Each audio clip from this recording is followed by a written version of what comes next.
सोचिए, क्या होता है जब आतंक ठीक हमारे सबसे ऐतिहासिक जगहों में से एक उसके दरवाजे पर दस्तक दे। आज हम बात करने वाले हैं दिल्ली के लाल किले के पास हुए उसी धमाके की।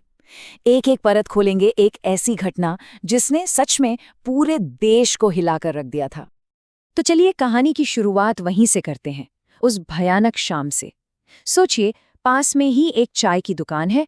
वहां के एक चश्मदीद ने बताया कि वो आवाज कैसी थी, और उनके शब्द वो उस पल की पूरी कहानी, पूरी भयावहता को सामने रख देते हैं। वक्त था शाम के 6:45 का। चांदनी चौक की गलियां, जैसा कि हम सब जानते हैं, लोगों की चहल पहल से एकदम गुलजार रहती हैं। उसी भीड़ के बीच एक होंडा i20 पार्किंग से निकलती है, और फिर कुछ ही मिनटों में, सिर्फ कुछ ही मिनटों में, वही कार एक जबरदस्त धमाके का सेंटर बन जाती है। एक ऐसा धमाका जिसने न जाने कितनी जिंदगियों को हमेशा के लिए बदल दिया। देखिए, ये सिर्फ एक घटना या एक नंबर नहीं था, ये एक बहुत बड़ी त्रासदी थी। 13 लोगों की जान चली गई और 20 से भी ज्यादा लोग घायल हुए। हमें ये याद रखना होगा कि हर एक नंबर के पीछे एक पूरा परिवार है, एक कहानी है जो उस शाम हमेशा हमेशा के लिए बदल गई। कौन थे ये लोग? इनमें से एक थे लोकेश अग्रवाल, उत्तर प्रदेश से दिल्ली घूमने आए थे।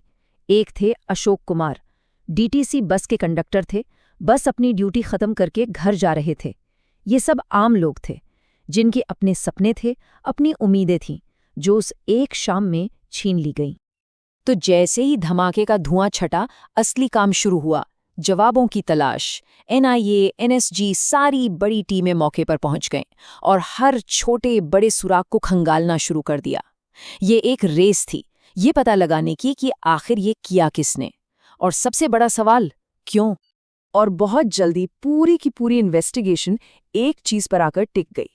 एक बहुत ही जरूरी सुराग, एक हुंडई i20 कार। ये कार अब सिर्फ एक गाड़ी नहीं थी, ये इस पूरी साजिश की, कह सकते हैं, चाबी बन चुकी थी। अब इन्वेस्टिगेटर्स ने इस कार की कुंडली खंगालनी शुरू की कि ये आई कहां से, और जो सामने आया वो एक बड़ी उलझी हुई कहानी थी। पता चला कि ये कार तो कई हाथों से होकर गुजरी थी, और हर नए मालिक के साथ ये पूरा मामला और भी ज्यादा पेचीदा होता जा रहा था। अब एक दिलचस्प बात देखिए, सरकार ने ऑफिशियली इसे आतंकी हमला डिक्लेयर नहीं किया, लेकिन जो एक्शंस लिए गए वो कुछ और ही कहानी कह रहे थे। तुरंत यूएपीए लगा दिया गया, जो कि एक बहुत ही सख्त एंटी टेरर कानून है। तो ये एक साफ साफ इशारा था कि इस घटना को कितनी ज्यादा गंभीरता से लिया जा रहा था। और फिर कहानी में एक ऐसा मोड़ आता है, एक ऐसा ट्विस्ट आता है, जिसने इस पूरे केस को एक बिल्कुल ही अलग दिशा दे दी, और एक ऐसी साजिश का पर्दाफाश हुआ जिसके तार सिर्फ दिल्ली की सड़कों तक ही नहीं, बल्कि कहीं और दूर तक फैले हुए थे। ये सब शुरू कहाँ से हुआ? श्रीनगर में लगे कुछ पोस्टरों से, जिनमें आतंकी संगठन जैश-ए-मोहम्मद की तारीफ थी। बस उन्हीं पोस्टरों के सहारे पुलिस पहुंची डॉक्टर रादर तक, और फिर डॉक्टर रादर से सुराग मिला फरीदाबाद में बैठे डॉक्टर गनाई का। एक एक कड़ी जुड़ती जा रही थी, और ये साजिश और भी बड़ी होती जा रही थी। और वहां जो मिला वो चौंकाने वाला था। 3000 किलो, 3000 किलो से भी ज्यादा विस्फोटक। जरा सोचिए, ये कितना होता है? इतना कि एक बड़े शहर में बहुत बड़ी तबाही मचाई जा सकती है। ये बात तो एकदम साफ हो गई थी कि ये कोई छोटा मोटा प्लान बिल्कुल नहीं था। और ये सिर्फ विस्फोटक ही नहीं था, वहां पे पुलिस को टाइमर मिले, रिमोट कंट्रोल मिले, और तो और एक क्रिंक राइफल तक मिली। मतलब बम बनाने का पूरा सामान मौजूद था। ये एक प्रोफेशनल ऑपरेशन लग रहा था, जिसे कोई बहुत ही खतरनाक ग्रुप चला रहा था। तो अब तस्वीर साफ हो रही थी। दिल्ली का धमाका और फरीदाबाद का ये टेरर मॉड्यूल, ये दोनों आपस में जुड़े हुए थे। पुलिस सोर्सेज ने भी ये कंफर्म करना शुरू कर दिया था। लेकिन सवाल अब भी वही था, कैसे? और वो कौन सा शख्स था जो इन दोनों कड़ियों को आपस में जोड़ रहा था? इसके बाद पूरी की पूरी जांच एक शख्स पर आकर फोकस हो गई।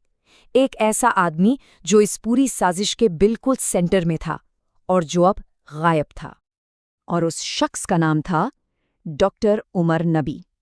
एक डॉक्टर, एक ऐसा इंसान जिसका काम जाने बचाना होता है। तो सवाल ये उठता है कि वो जाने लेने वाली इतनी बड़ी और विनाशकारी साजिश का हिस्सा कैसे बन गया? अब देखिए डॉक्टर नबी के खिलाफ सबूत कैसे एक एक करके सामने आ रहे थे। पहली बात, उसे आखिरी बार उसी हुंडई i20 कार के साथ देखा गया था। दूसरी बात, वो फरीदाबाद में गिरफ्तार हुए दोनों डॉक्टरों का साथी था। और सबसे अहम, जैसे ही उसके साथी पकड़े गए वो गायब हो गया। तो ये सारे टुकड़े मिलके एक ऐसी तस्वीर बना रहे थे जिसे नजरअंदाज करना बहुत मुश्किल था। तो थ्योरी ये निकल कर आ रही है कि शायद ये सब कुछ घबराहट और हताशा में किया गया। एक अधिकारी ने बताया कि बम भी ठीक से नहीं बनाया गया था। तो क्या डॉक्टर नबी को अपने साथियों के पकड़े जाने की खबर मिल गई थी? क्या उसने डर के मारे जल्दबाजी में इस धमाके को अंजाम दे दिया? ये एक ऐसा सवाल है जिसका जवाब शायद हमें कभी पूरी तरह से न मिले। तो ये पूरी घटना अपने पीछे सिर्फ दुख और दर्द ही नहीं, बल्कि कुछ बहुत ही सख्त सवाल भी छोड़ जाती है। एक देश के तौर पर हम अपनी सुरक्षा को लेकर और क्या कर सकते हैं, और एक नागरिक के तौर पर हमारी क्या जिम्मेदारी बनती है कि ऐसा फिर कभी न हो। और सबसे बड़ा सवाल, जवाबदेही का सवाल, वो ये है कि आखिर 3000 किलो विस्फोटक देश के अंदर आया कैसे और बिना किसी की नज़र में आए फरीदाबाद तक पहुंच कैसे गया। ये ठीक वही सवाल है जो 2019 के पुलवामा हमले के बाद भी उठा था, और ये एक ऐसा सवाल है जिसका जवाब मिलना ही चाहिए अगर भविष्य में ऐसी घटनाओं को रोकना है। तो आखिर में हमें 3 बातें याद रखनी बहुत जरूरी हैं। पहली, सनसनीखेज खबरों से बचें। दूसरी, इस घटना को किसी भी तरह की नफरत फैलाने का जरिया न बनने दें। और तीसरी, बिना सबूत के किसी भी नतीजे पर न पहुंचे। क्योंकि देखिए, आतंकवाद का असली मकसद सिर्फ जाने लेना नहीं होता। उनका असली मकसद होता है डर फैलाना, समाज को बांटना, हमें एक दूसरे के खिलाफ करना। और इससे लड़ने का सबसे अच्छा तरीका यही है कि हम सब एक साथ रहें, समझदारी और इंसानियत के साथ।